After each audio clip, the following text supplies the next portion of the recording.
diskusi masalah cukai. Anda tertarik cukai kan? Itu saham rokok pada naik 20% begitu saya ngomong cukai.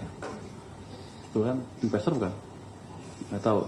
Naik 20%. Ya, mungkin sekarang masih naik. Ada cara mengambil kebijakan yang agak aneh untuk saya. Saya tanyakan, cukai rokok gimana? Sekarang berapa rata-rata? 57%. Wah, tinggi amat. Fir'aun loh gue. Gitu. Banyak banget ini ya.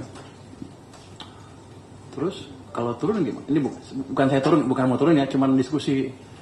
Kalau turun gimana? Kalau turun makin banyak income-nya. Loh kenapa dinaikin kalau gitu? Rupanya kebijakan itu bukan hanya income saja di belakangnya. Ada policy memang untuk mengecilkan konsumsi rokok.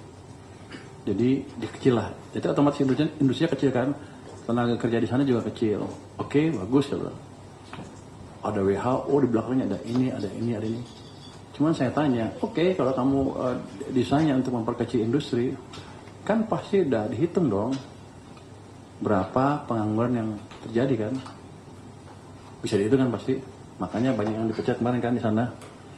Terus mitigasinya apa? Apakah kita sudah buat program untuk memitigasi